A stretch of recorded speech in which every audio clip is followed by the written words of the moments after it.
کو ایک اسلحے کی شکل دے دی اور وہ ایٹم بم کہلانے لگا. جب یہ ایٹم بم بنا تو اب انسان اس ذرے سے جس کو حقیر سمجھتا تھا اب اس سے اتنا خوفزدہ ہو گیا ہے کہ چاہتا ہے کہ اگر یہ طاقت میرے پاس آ گئی ہے تو آپ کے پاس نہ آئے, آپ کے پاس آ گئی ہے تو فلاں کے پاس نہ جائے. یہی کوشش ہے نا اس زمانے کی.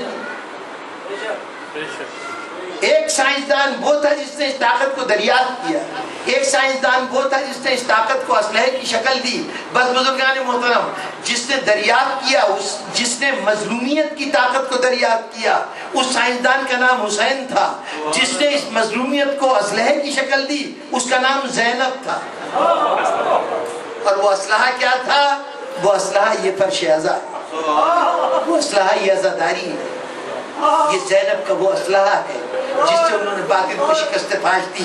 بس آمین محترم, ابھی رمضان گزرا ہے, بس اس کا ایک جملہ اور اسی کے حوالے سے ساری گفتگو اور گفتگو کا خاتمہ.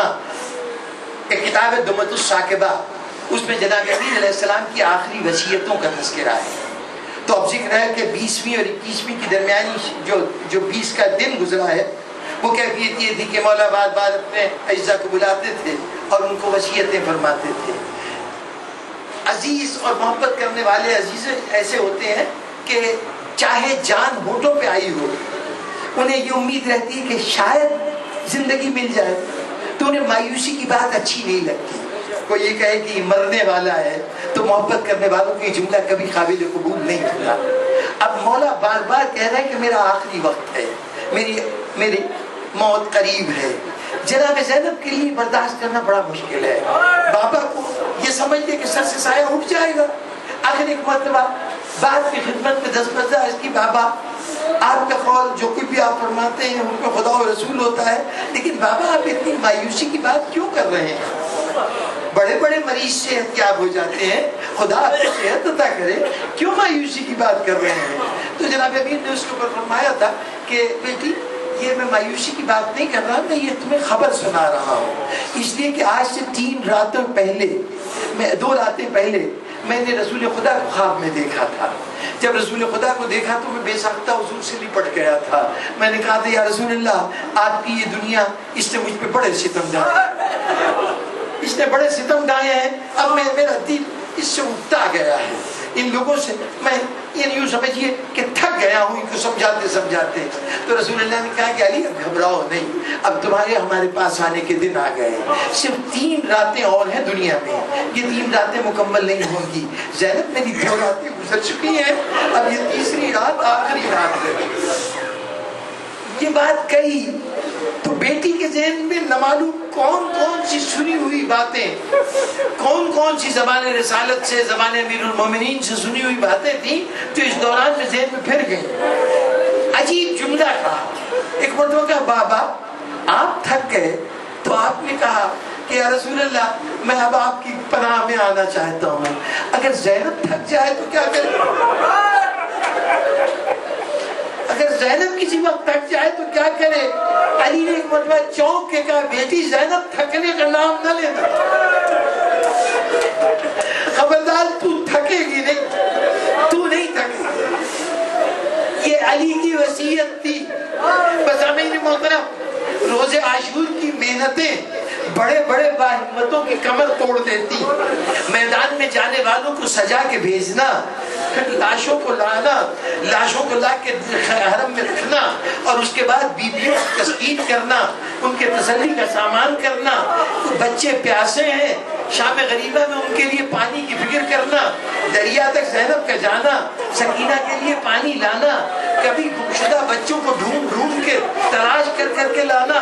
کوئی اور ہوتا تو کمر ہمت ٹوٹ گئی ہوتی.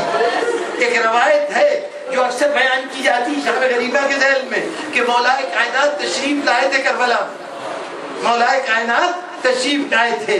یہ معجزہ تھا, یہ جناب زینب کی تمنائیں تھیں کہ جو حقیقت بن کے سامنے آ رہی تھیں, یا اللہ کے شہید بندوں کے زندہ ہونے کی علامت تھی کہ علی تشریف لائے. لیکن اتنا میں جانتا ہوں کہ علی یہاں پر زینب کا کام کرنے نہیں آئے, پہرا دینے نہیں آئے ہیں, اس لیے کہ جانتے ہیں کہ یہ وہ منزل ہے جہاں زینب کو اپنا امتحان خود دینا ہے. یہاں پر علی کو کچھ اور نہیں کرنا, وہ صرف اس لیے آئے ہیں کہ بیٹی تو تھک تو نہیں.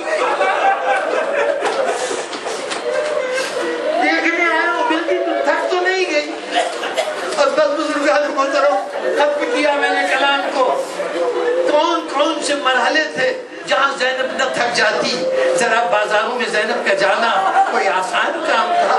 درباروں میں شرابیوں کے مجمع میں زینب کا جانا آسان کام تھا؟ قید خانے کی صحبتیں برداشت کرنا، ارے قید خانہ تو قید خانہ، اس قید خانے میں لاشوں کو دفن کرنا، تصور کیجئے کہ ایک سکینہ 4-4.5 سال کی بچی، اس کا دفن کرنا زینب کا کتنا بڑا امتحان تھا۔ سید سجاد اپنی ہتھکڑیوں کے کڑے سے قبر کھود رہے تھے اور زینب سکینہ کی لاش کو گود میں لیے کھڑی تھی۔ یہ سارے مرحلے ہوئے بزرگان محترم، زینب ان تمام مرحلوں سے فارغ ہو کر قبر حسین پہ پہنچی۔ بھیا حسین، آبا سے وعدہ کیا تو نہیں تھکوں گی، سب مصیبتیں جھیلنی نہیں تھکی، نہیں تھکی۔ مدینے پہنچی زینب، مدینے پہنچی، مدینے کے باہر رک گئی۔ عزیز آئے، آنے والوں میں کچھ بھائی بھی ہیں، ابو بکر بن حنفیہ بھائی ہیں زینب کے، یہ آئے ہیں۔ ذرا سوچئے، جس کے 6 بھائی کربلا میں مارے گئے ہو، جس کا بڑا گھر کربلا میں اجڑ گیا ہو، اپنا اگر کوئی مل جائے تو کیا دل چاہے گا؟ لیکن تو جیوت کے آنسو بہا لیے جائیں۔ لیکن زینب نے کہا بھیا ابھی ہٹ جاؤ، ابھی رونے کی منزل نہیں آئی، ذرا مجھے نانا تک پہنچ جانے دو۔ نانا کے پاس گئی، جا کے روضہ رسول پر حسین کا خون آلود کرتا رکھا، اپنے پشت کے زخموں کا حوالہ دیا، آزموں کے رسی کے زخم دکھائے اور یہ سب کہے کہ بابا کے نانا کی قبر سے رخصت ہوئی۔ اب پہنچی محلہ بنی ہاشم کے سرے پر، جیسے ہی وہاں پہنچی نا تو 2 راستے تھے، ایک محلہ بنی ہاشم کی طرف جاتا تھا، ایک قبرستان کی طرف جاتا تھا۔ سارا قافلہ چلا محلہ بنی ہاشم کی جانب، زینب تنہا بڑی قبرستان کی زینب بڑی قبرستان کے جانب، حصہ پیچھے پیچھے جو دیکھتی جا رہی، بیان کرتی جا رہی کہ شہزادی پہلے تو اطمینان سے چلتی گئی، چند قدم چلنے کے بعد ایسا لگا طاقت جواب دیتی جا رہی ہے، پہلے تو ایک ہاتھ سے پکڑتی تھی، ایک قدم رکھتی تھی، دوسرے سے دوسرا قدم رکھتی تھی، دوسرا قدم رکھتی تھی، آخر کچھ دور چل کے کھڑا رہنا ممکن نہیں رہا، خود کو زمین پہ گرا دیا جیسے ننے بچے کرتے ہیں۔ چلتے چلتے قبر میں پہنچی، خود کو گرا دیا، اللہ زینب تک زینب کا کچھ باقی نہیں رہا، سب کچھ اجڑ گیا۔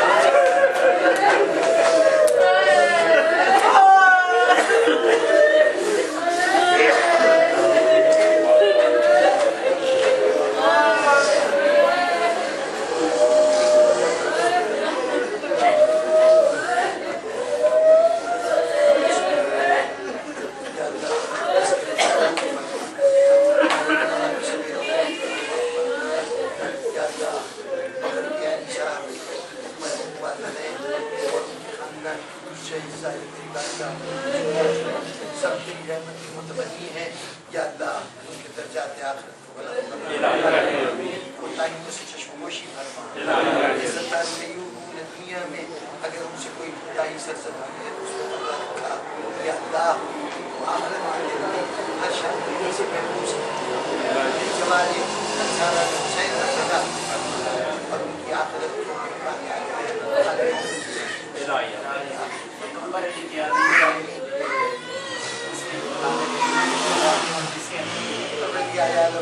جتنے بھی مومنین یہاں پہ موجود ہیں سب کے لیے بہت سی آرزویں اور تمنائیں رکھتے ہیں۔ پروردگارہ اچھن کہ ہم غصہ لینے آئے ہیں، تعزیت کے لیے آئے ہیں اور کسی کا تعزیت نہیں جاتے تو اس مرحلے پر اپنی خواہشات کا ذکر کرنا خلاف معاشرت ہوتا، لیکن آل محمد کو گھرانا ہے کہ خوش ہوں تب بھی عطا کریں، مصیبت میں ہوں تب بھی عطا کریں۔ رب العالمین یہ انہوں نے کہا ہے کہ جب تمہاری آنکھیں اشکار ہوں، جب تمہارا ہمارے ذکر سے تمہارے دل نرم ہوں تو اس وقت بارگاہ اعزی میں ہمارے واسطے سے طلب کرو، ہم عطا کرانے کی ذمہ دار ہیں۔ مولا ہم نے ہاتھ پھیلا دیے ہیں، ہماری دعاؤں قبول فرما۔ یہ جتنے حاجت مند بیٹھے ہیں ان کی تمام حاجتوں کو پورا فرما۔ اگر حاجت اولاد نرینہ کے لیے ہے تو ان کو اولاد نرینہ عطا فرما، اگر کسی کی حاجت اولاد کے لیے ہے تو ان کو وارث عطا فرما۔ رب العالمین کسی کی دعا اپنے مریض کی صحت یابی کے لیے ہے اس کے مریض کو صحت یاب فرمائے. کسی طالب علم کی اپنے اصول علم میں کامیابی کی دعا ہے تو پروردگارہ اس کو ہر امتحان میں کامیاب فرمائے. جس کو تنگ دستی کی، مال کی قلت کی شکایت ہے، یا اللہ اس پرآشوب دور میں پیٹ کی حاجتیں ہمیں بعض اوقات باطل کے سامنے ہاتھ پھیلانے میں مجبور کر دیتی ہیں. یا اللہ ہمیں در آل محمد سے وابستہ رکھا ہے تو ہمارے رزق میں ایسی کمی نہ آئے کہ ہم غیروں کے سامنے ہاتھ پھیلائیں. یا اللہ اپنے خزانہ خاص سے ہماری ہر ضرورت کو پورا فرما اور ہمیں ایسا بنا دے کہ ہم ان ضرورتوں کے اہل ہو جائیں. پروردگارہ ہم تیرے شکر گزار بندوں کو ہوں کہ جو تیری بارگاہ میں شکر تو کریں اور تیری نعمتیں پائیں تو اس کا حق تو رکھتے ہوں. ایسے اعمال کے مرتکب نہ ہوں کہ جس کے نتیجے میں تیری رحمتیں ان سے مایوس ہو جائیں اور تیری رحمتیں ان سے منہ موڑ لیں. پروردگارہ ان گناہوں سے ہمیں محفوظ فرما. یا اللہ مومن کا سب سے بڑا اسلحہ اس کا باہمی اتحاد ہے. یا اللہ ہمیں اتحاد باہمی عطا فرما. ہر مومن کو توفیق عطا فرما کہ اپنی استطاعت، اپنی حیثیت، اپنی قوت کے مطابق اپنے دوسرے مومن بھائی کے مشکلوں میں اس کا مددگار ہو. اگر مسائل رکھتا ہے تو وسائل سے مدد کرے. اگر علم رکھتا ہے تو اپنے علم سے مدد کرے. اگر صحت رکھتا ہے تو اپنے مومن بھائی کی صحت سے مدد کرے. جو مومن اپنے متعلقین خاص طور پر اہل و عیال، اپنے بھائی بہنوں، اپنے اولاد کے رشتوں کے سلسلے میں پریشان تھے، پروردگارہ ان کی اس پریشانی کو دور فرما. اور جو والدین اپنے بچوں کے مستقبل کی طرف سے لا تعلق ہیں، بے خبر ہیں، پروردگارہ ان والدین کو بھی توفیق عطا فرما کہ وہ اپنے اولاد کی ضرورتوں کو محسوس کریں اور ان کی زندگی کے مسائل کو حل کرنے کے لیے اپنا کردار ادا کریں. اللہ ہماری ہر دعا کی آخری دعا جو اس ذات کا ضرور فرما دے کہ جس کا ضرور سے یتیم کا ضرور تقبل منا انک انت السمیع العلیم. ایک سورہ فاتحہ اور ایک سورہ اخلاص اپنے تمام مظلومین کے لیے بھی، جناب بابر کیانی صاحب کے والدین کے لیے بھی اور ان کے خاندان کے اور خواتین پر سجا چکے ہیں.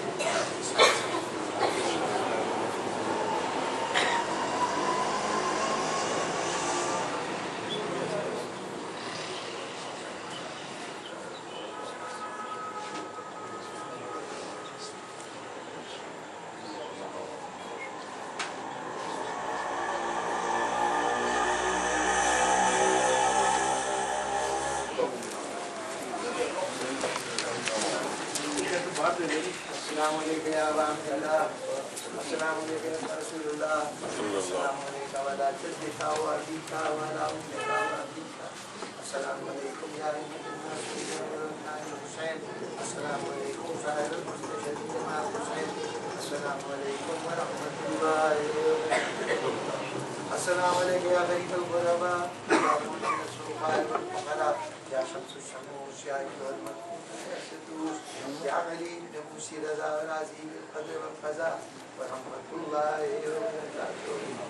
السلام علیکم یا صاحب العصر والزمان علمان علمان علمان. السلام علیکم یا شریک القرآن یا امام الانس والجان اجل اللہ تعالی فرجک اللہ تعالی فرجک.